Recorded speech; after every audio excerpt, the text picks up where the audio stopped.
want you to make a promise to me. I have got a whole lot of piece of paper here, and it's all of the content we're going to go through. I am willing to give it to you only if you make me a promise that you don't look ahead, okay? Can anyone, can we promise that? No? I need you to. Leave it as a surprise. Here we go, if you hand them out. I've also got pens. Do you want does anyone want pens? Yeah, we got some pens. Can some couples go one to share, just to see? There may be a shortage, so we'll figure it out. Anyone want pens? Pens? Yeah. All right, pass them around. They're coming. Fantastic. All right, so if you can't tell, it's going to be fairly practical. And we have a slideshow situation.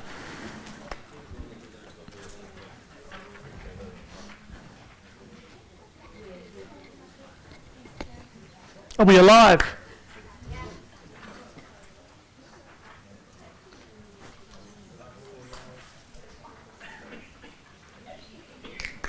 Beautiful. Cool. We're working. Here we go.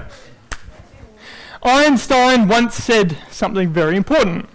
He once said that if I could save the world, right, I would spend 95% of my time trying to understand the problem and 5% of the time trying to fix it. Why would he say that? Why would he say that? Can't fix it if you don't know the problem. Perfect. And that is exactly what he was thinking. And I'm going to tell you that there's a couple of problems that I really want to address today. I don't know if you know this, but in the 21st century, a lot of people don't know who Jesus is. They don't know who he is, they don't know what he's accomplished in this world, and he doesn't know how he has changed the world. And there's some interesting studies that show this. A study in the UK showed that roughly 95% of people don't know Jesus and they don't go to church. An Australian study, and again this is all rough and it's all conjecture because you can't study every single person other than a census, but roughly maybe 90% of Australians don't know Jesus, okay? That's a lot of people, right? If we've got, say, 20 million Australians, I think there's maybe 25, let's say there's roughly 20 million people who don't know Jesus in Australia.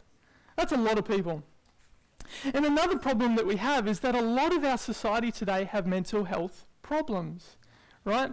Studies show that 2 in 5 Australians, which is roughly almost 8 to 10 million people, have had a mental health disorder. Not a disorder, a mental health problem. And currently 1 in 5 have a mental illness, and it is only getting worse. People don't know how to cope with what's going on inside. They don't know where to start. They don't know where solutions come from, right? And so you don't need to be Einstein to figure out that there's a situation going on, isn't there?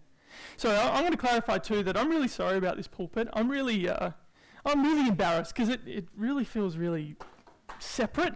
I want to be here with you, so please ignore this if you can. I want to be with you. I want to be in having a conversation with you. Einstein, we don't need to be as smart as Einstein, do we? To figure out the world needs help. The world needs help. And if you're a Christian today who has experienced the radical love of Jesus, we are called to respond to love others. 1 John 4:19 says, we love because he first loved us. And so this is an opportunity today to reevaluate our mission. Because mission no longer comes from this pulpit. Mission no longer comes from street preachers, street evangelists, social media influencers. Mission comes from real people like you and me amongst real people in the world. And that's what hopefully you can experience today as we practice how to care for people. So we're going to explore firstly in session 1 how problems occur and how we can respond in empathy towards them, right? And so what I want you to do, I want you to consider something before we start. I don't know your situation, the things you're going through right now. So you might be coming into this session not thinking about how I can help others, but how this might practically help me. I want you to know that that is okay. okay? If you can't figure out how to really care for others and there's too much going on here, please consider these tips for you personally. But if you were doing okay and you were thinking about someone else or thinking about caring for others, make sure that you apply these to people that maybe you not apply them to people you know, but think about these as skills that you can use in everyday life. Okay, does that make sense? Beautiful. Let's move on. I will just say too, is that when there are real problems we're going to be encountering, we're not going to talk about really, really serious problems like mental health disorders, like really complex ones, right? Or physiological disorders. So please know that this is not going to solve every problem, okay? And what you're going to learn today is not going to make you a hero. You're not going to become their hero, so just so you know. But this is just going to help us understand the real basic principles about how to care for people, okay? When people have problems, there's one main issue, right? People might describe their issue in a statement. They might say something like, I'm anxious at school, right? My friends don't like me, right? My knees are hurting. I don't feel loved, right? And that's positioned as the main problem, right? And so then what we think about is we think about this main problem and go, well, how do I fix this main problem? Right? How do I fix this? If I'm anxious at school, maybe the person needs medication, right? I'm not anti-medication, I'm just telling you that this is how we think. Friends don't like me at school, so then maybe I need to talk to their parents to fix to get a solution, right? My knees are hurting, maybe I need to send my kid or myself to the physio or chiro, right? We try and address the issue, and we get caught up trying to address the main issue. And something happened recently. I'm explaining that this is problematic thinking. Jay and I had a bit of a situation a couple of weeks ago. And Jay didn't seem like herself.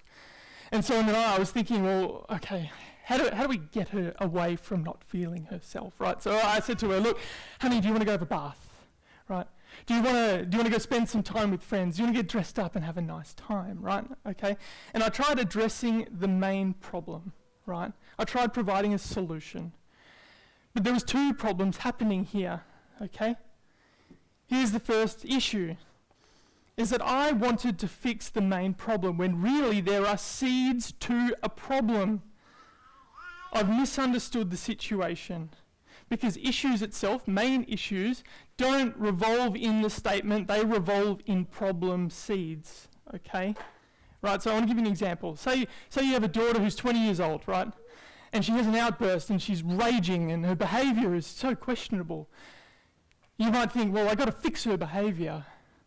But the behaviour comes from problem seeds, not in the main issue. Does that make sense? Okay, so when I approached Jay, I was thinking about the main problem. She's not herself. How do I fix that? But really, there's things in her situation that needed to be addressed. Okay, that's the first issue. There's often a much bigger story going on than we realise. And the second problem with the situation when I approached Jay was that I approached the situation with sympathy, not empathy. Okay? There's a big difference. Right? We've all had people who've been sympathetic towards us. They've said stuff like, I really feel sorry for you. That's such a bad situation. I hope you're okay in it. Right? But empathy's different, isn't it? Sympathy has no relating and it has no understanding. Sympathy is all about a distant communicating that you care for that person. But empathy is understanding the situation as if you were in their shoes, as if the problem was your problem. So sympathy and empathy are different. And so perfect empathy is when someone explains their situation and says to you, you completely understand how I feel. That is exactly how it feels to be me. And thank goodness you understand what it feels like to be me. Empathy is different. And so here's the challenge. Without understanding someone's problems, there can be no empathy.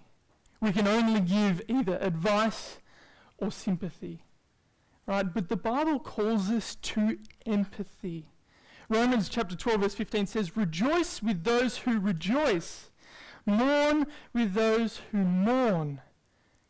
Empathy, not sympathy, empathy. And so the people in this world have already encountered people who give good advice, right? A lot of people have problems, and a lot of people try to provide good advice, right? A lot of people also give sympathy, like, oh, I really feel sorry for you. But the world hasn't encountered people who are empathetic, who are willing to come alongside the shamed, the guilty, the brokenhearted, the sinners, and say, I want to be here with you in it. Not sympathy, not advice. I'm willing to come alongside you.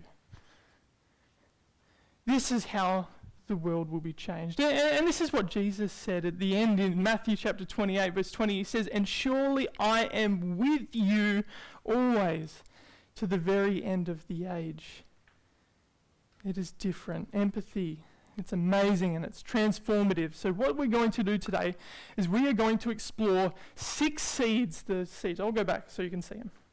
We're going to explore 6 seeds in everyone's life in how, and what we will do is we will understand how problems occur. And then what we're going to do is we are then going to practice how to be empathetic to those in the situation. Does that make sense? No, I'm only seeing a couple of nodding. Do I need to read? Yes. It makes sense. Okay, cool. So we're going to look at the seeds, so then we can get understanding about how problems occur. The first seed, each person has grown up in a setting, right? Eleanor is going to grow up amongst different friends, groups, trials, worldviews, family structures, health problems, right? All of these things will mould Eleanor, right? 2 Timothy 2:16 says, those who indulge in godless chatter become more and more ungodly, right? Our setting moulds our story. And so when people tell us things about their life, right, listen to the information about the setting. What is broken in their setting that is moulding them, that is affecting them, right? My boyfriend broke up with me, right? That's a setting. Being disrespected at work is a setting. Not seeing my grandkids as much as I like. All stuff in the setting. This is the seeds. And I just want to clarify, we typically, in this moment in time, like to relate to people, right? Oh, you're going through a divorce? Yeah, my parents also went through a divorce as well. And we try and relate to problems, okay? And I just want to let you know that that isn't helpful in empathy. Relating to someone and saying that, oh, you're going through depression? Yeah, I went through depression as well. That doesn't help in empathy. That actually hinders, in fact, because people can't process their own problems, let alone your problems as well, okay? So please be aware you don't relate to them in their setting, okay? So I've put these questions up here. Obviously, they're going to be in your slides. I'd encourage you to look at them later and mark where you think, how you might describe a particular setting. And so, for example, I might say my cricket background setting. I'm going to tell you a story about it in a second. My cricket setting was very, very different to my family life setting, okay? So what I would advise you to do is choose a setting that you grew up in or experienced, like a group or a hobby or whatever, and see how you might categorize them and how those things actually might have molded you today. Okay, does that make sense? Kinda? Figuring it out? Yes. We're going to be figuring it out, aren't we? Figuring it out. Seed 2 is needs. Eleanor, whenever we go to Woolies, right? Woolworths, they give out kids free fruit, right? And as soon as Eleanor sees that green sign, she goes, I need a nana! Nana! Over and over and over. And she somehow associates Woolworths with bananas and eating. She recognizes her need. And as we live in this life, we recognize our needs. We are very good at recognizing our needs when our needs aren't being met, right? And so this little not this little, this big chart here is called Maslow's hierarchy of needs. You might have encountered it, you might not have. Ultimately, he made it to describe that there are some more important needs than others.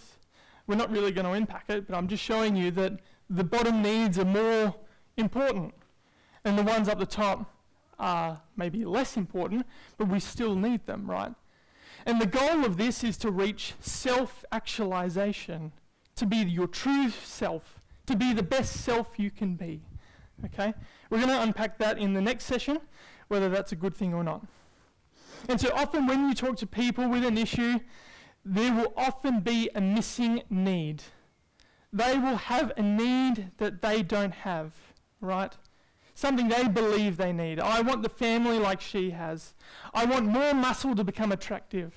Only if I had enough money, then I'll be happy, right? There will be a missing need in the problem, and so listen for those. The third seed is beliefs. And just so you know, I'm going to wrap this up and put this in a nice model for you in your slides, and then you can refer back to this later, okay? All the information's there. It'll be fun. Third seed is beliefs. Eleanor obviously has a simple mind, and we know that. She's young.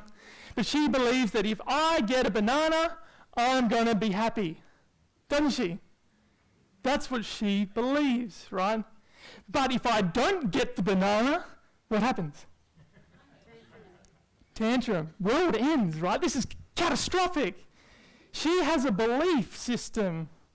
She believes that what I need, that she has this need, right? And she believes something about the need, about what the need will give her. And she somehow, and possibly, I'm just assuming what she thinks, she probably thinks the banana gives her happiness, right? Is that a fair assessment? Cool. Sweet, you with me? And so this is the hypothesis phase. This is the phase before we experiment and action out what we believe to be true. So I'll give you an example, right? So for a workaholic, money-driven man, he might presume more money equals future happiness, right? Or for a young girl looking for love, she might presume love gives me future security, right?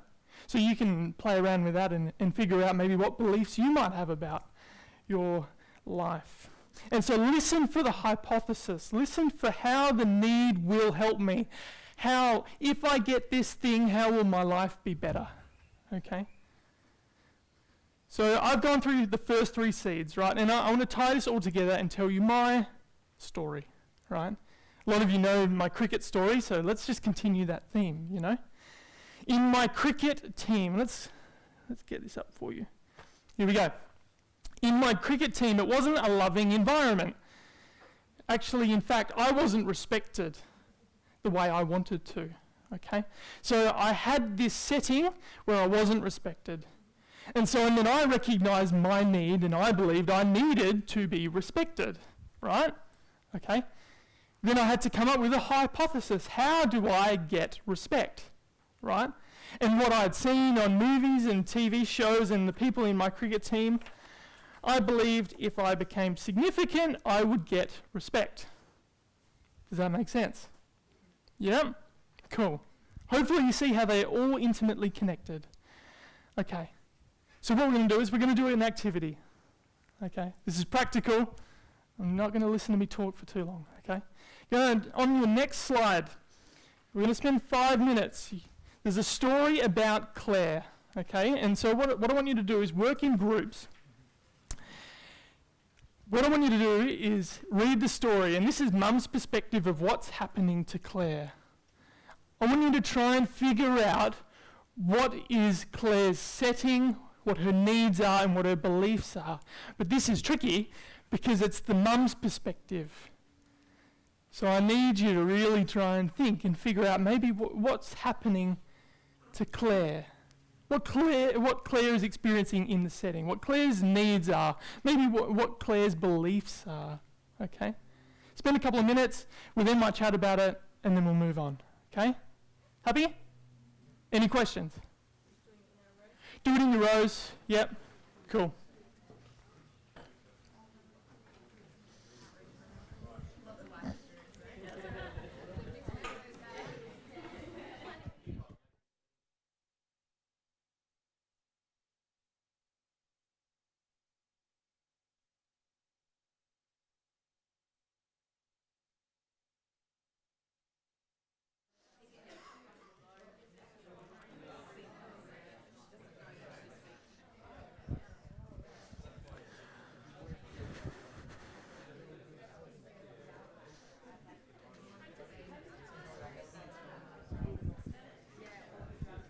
Alrighty.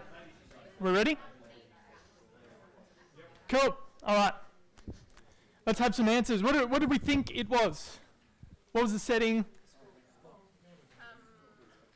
you want specifics? Yep, I want specific. All right, so we looked at Claire's school setting. Yep, So we're thinking she feels lonely, isolated, a bit confused. sure. Her needs are then belonging, loving and safety. Yep, And her beliefs is that she's unloved and lacking in understanding.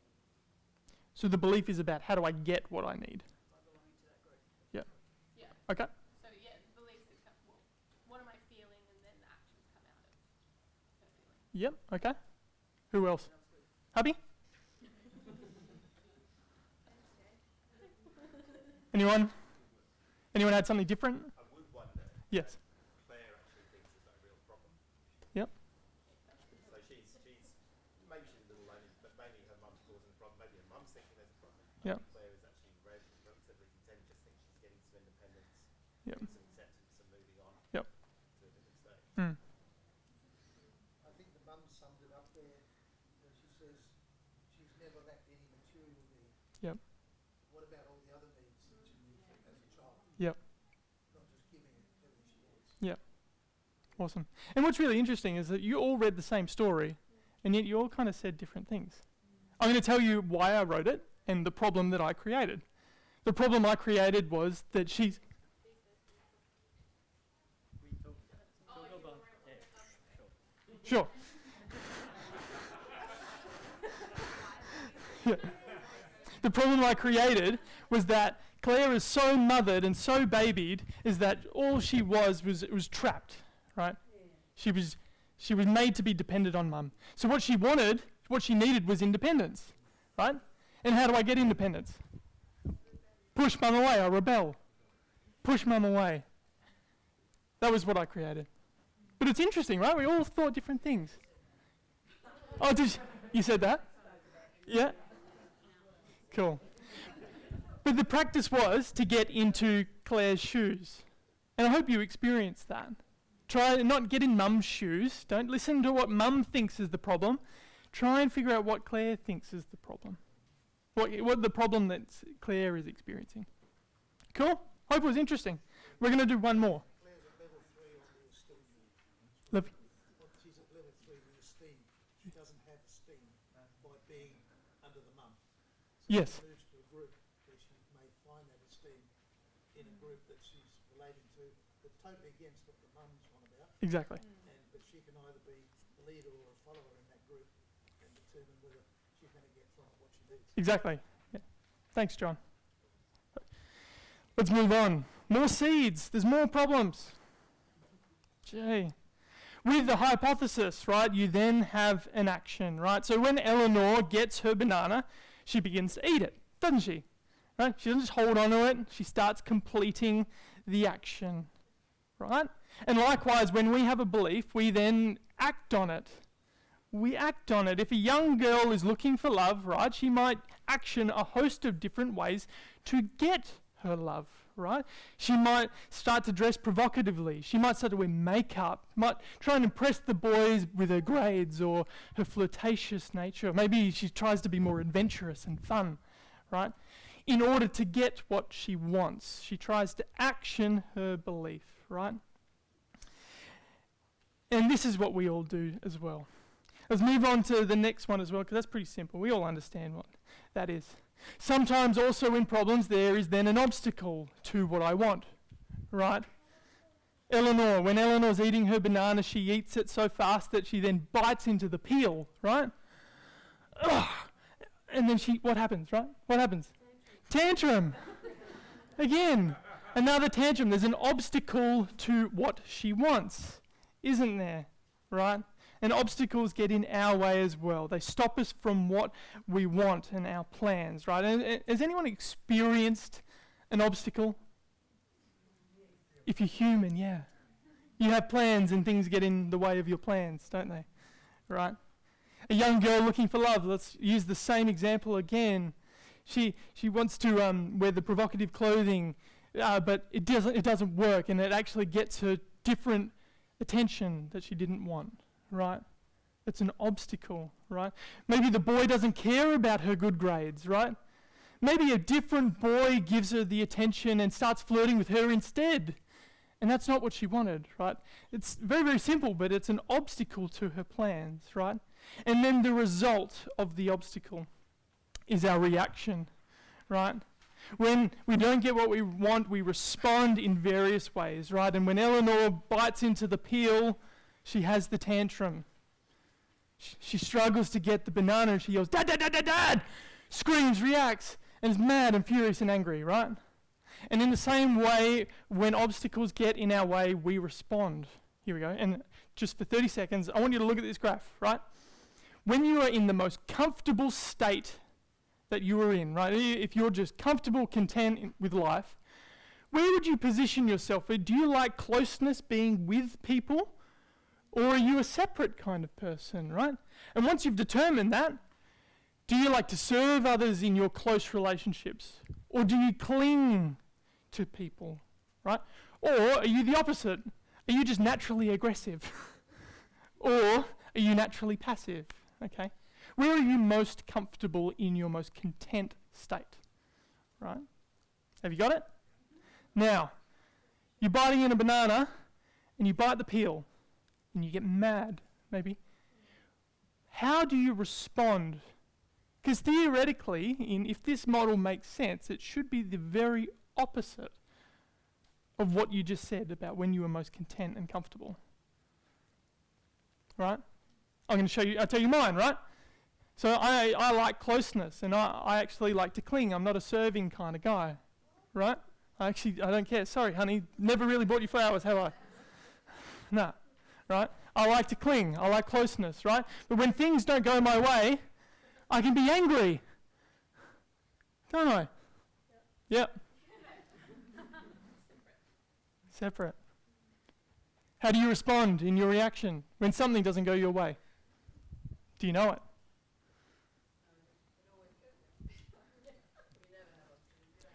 But it can go the other way.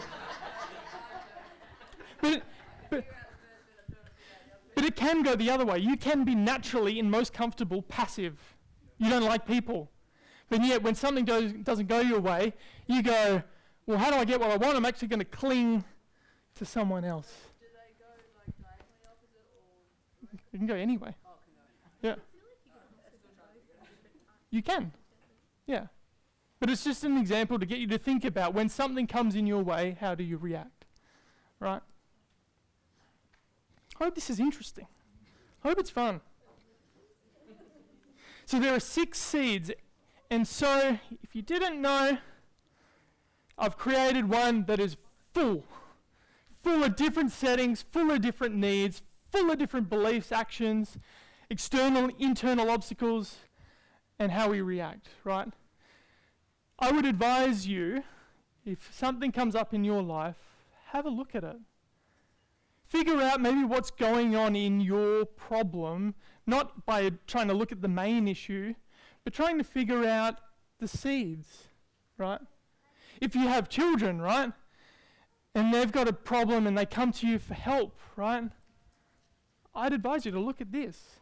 I tell you, if I knew this kind of stuff in my life, and I'm not having a go at my mum and dad here, okay, please hear that, this would have been really helpful in my cricket scenario. If I knew what was going on in here and here, okay? Now that we understand how problems occur, right, this is our opportunity to not only see problem situations as simply something to fix or something to sympathize, right? Jesus was an empathizer. He empathized with whoever he encountered, right? And as Christians, you know that we are called to empathy, not sympathy and not advice, right? If you are fearful that you will say the wrong thing or that you are not a gifted carer, I want to read you a quote from Carl Rogers. He said this: "We think we listen, but very rarely do we listen with true understanding. Yet listening with empathy is one of the most potent forces of change that I know." Empathy is about listening and being with someone, right? Galatians 6:2 says, carry each other's burdens, right? Right? This doesn't mean that then you become so involved, like you put on their shoes that then you can't get out of their scenario, right? You're not trapped, you're not so empathetic that you are then trapped in their scenario. You're able to take off their shoes, all right? Do you get what I'm saying do you get what I'm saying when I say that? Yeah. Someone's problem that you are dealing with and you're empathetic towards, you then don't take on their story, and so that then becomes your story as well.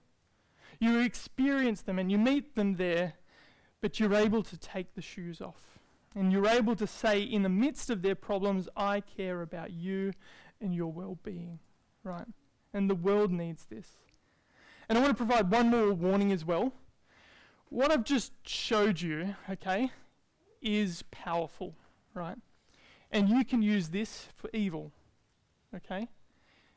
Known plenty of counsellors who are very good at manipulating, okay? And I'm not joking, right? Because you now have an idea of maybe how problems occur, people then can go around, let's say for example, say I'm the bad person, right? And Jay's just said, I don't know, come up with something. What's the problem? Caught you out. Someone say something. What's the problem? We spent too much money this week. Spent too much money this week, right?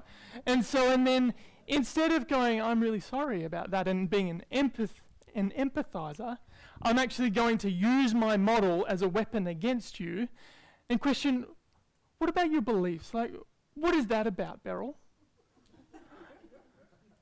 Do you get what I'm saying? You can weaponize what you now know, okay?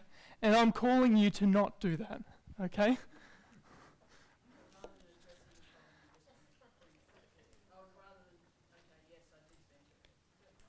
Sorry, I missed what you said. Just like a wife-husband thing, where the wife's going, you spent too much money this week. That was the problem that was And then proposed. coming in and saying, yeah, actually, I did, or you need to come back on that. No, instead of me going, oh, okay, I really want to. That's a positive.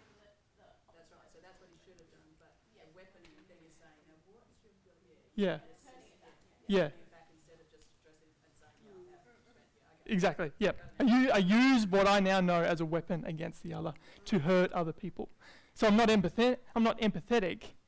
Actually, I'm just going to twist you up in knots and actually hurt you instead, right? You now have the power to do that, but as Christians, don't do it. Yep. Okay, cool. It's called weaponizing your counsel, and it's exhausting, and it's not empathy, okay? So I wrote a little acronym for you to just challenge yourself in case you might start thinking about that, right? And it's just on your notes. We're not going to look at it. It's just there if you want to look at it. Let's do one more activity before we kind of wrap up this session, right? You're going to spend another 5 minutes. You going to say something? Sorry, Jesse, one question. How do you know if someone is trying to help or not? Trying to help. Yes, I mean, like, there is a algorithm or something like that. It's helping me, or this person, like the sample that you said. Well, You know, all I'm talking about in this session is moving from, it's helping that. is being and stepping into the mess, right? And so if someone's not willing to say, I hear you and I want to be with you in it, I would question whether they're really trying to help you. Yeah? But that's all I'm doing this session. Yeah, okay? We'll talk about some more things next session, okay? So this is only about empathy. We have a video. The first 15 seconds are rubbish, so don't listen to that, okay? There's going to be a dude, right? This is going to be a scenario. He's going to tell you a situation, okay? You're not going to hear it. Why not? Oh, you mean just on the video? Oh, it worked yesterday. Would it play through this? We use the microphone.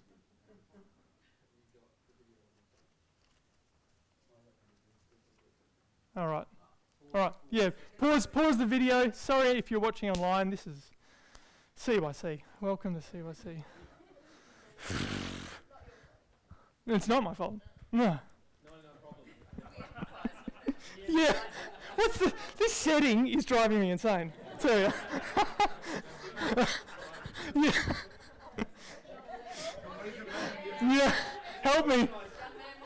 Yeah. Yep. You've caught me. Caught me. Yeah. Please give me empathy.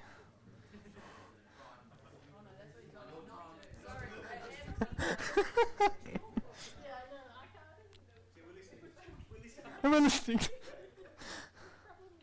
Are we good?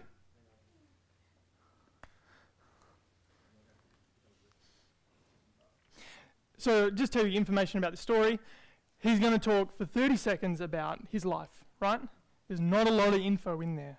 What I want you to do, you're going to try and fill out the seeds, right? The graph that I've given you, okay? But the purpose of this is not necessarily to nail down every single thing about the setting, the needs, the beliefs, and the actions, all right? It's not about nailing that down. Try to get an idea of what's going on. The action of this practice is to then ask, how would you then empathize and move towards him in care? And what's going to be really interesting is that this doesn't really seem like a problem. He's going to describe something that you could go, well, as Gavin said, that's not really a problem, right? But how would you step towards him in it, okay? So talk about that amongst your group for a couple of minutes, and we need to get a move on because we're going to be here all day if we don't. Are we ready? Do I need to click anything, or you got it? I'm clicking.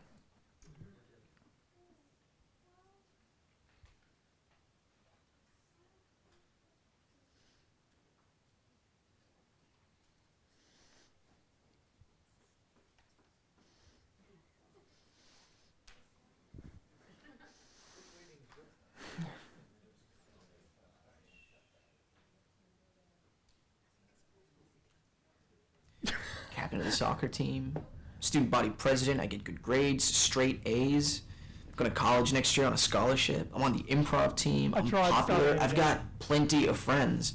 You know, no one hates me. Yeah. I don't give it.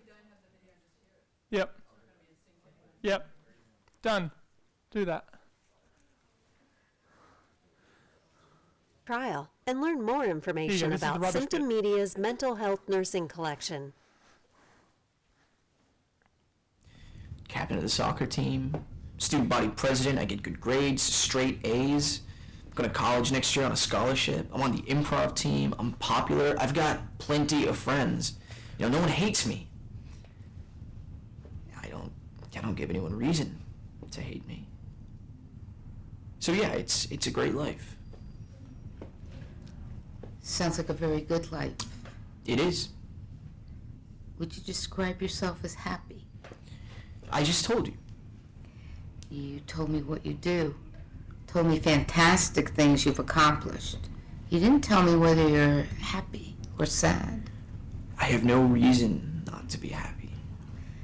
It sounds like you're saying that feelings must be consistent or match with outside appearances. I have no right to be sad. Do we need to listen to it again? No? Cool. Get cracking. 5 minutes.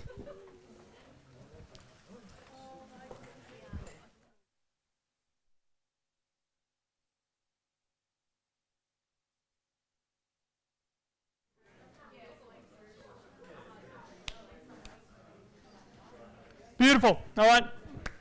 Bring it in and let's wrap it up. Let's start with you guys because we didn't get an answer last time. How would you move towards him in empathy? What would you do?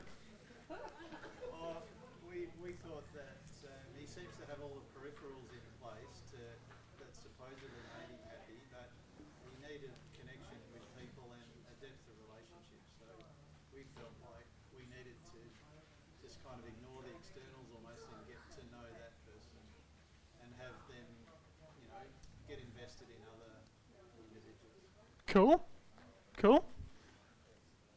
Anyone you want to add? No.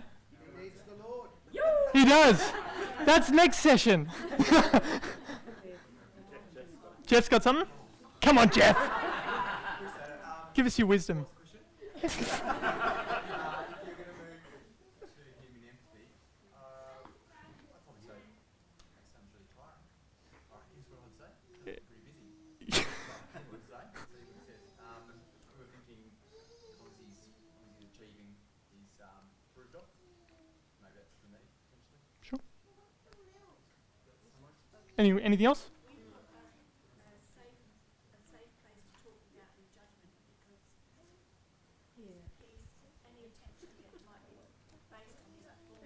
Yeah. He might be getting attention because he's got good grades as a captain, Mm. rather than being just accepted for who he is. So to give him a safe place without anybody judging him on what he's doing. Yeah. Really like that. Add anything else, or we're done? We just talked about when you're facing someone who you think is a bit delusional, a bit like get over yourself sort of thing. Mm-hmm. That's what we want to default to. Yes. But you had your little help thing there. Yep. And remembering why we're called to empathy, why we're called to love. Yep. Helps us in those moments. And when we're struggling with something in our own life and someone's coming to us with needs, sometimes we're just like, I don't want to deal with your problems. Yep. But we're called to. But also being aware that if you're not in the right headspace, you can do more damage than good. Exactly. Yep. It's important to know. Cool. You don't need to be a hero. No. We're talking about real people with real problems. We don't want to just think that we're going to solve their issues straight away. Okay. Let's wrap it up. I want to show you something. Problems are sometimes like a glass of water. Hey? It's good, hey? But sometimes things start to go wrong. This is dirt from CYC. Alright, it starts getting there. How much more should we put in there? Do we need more than that? All of it. Alright. Right. And so then we build up all these problems and we go, well, I don't know what to do with it, right? What I need to do is I need to mix it up. Maybe that'll get rid of it, right? Oh. It's not going away, hey? My problems aren't being fixed. What I thought was going to fix it didn't work, right? So what I might do is I might just ignore my problems. I'll just leave them. I'll let them sit for a while, right? Okay? But then over time they realize, well, it's not going away, hey?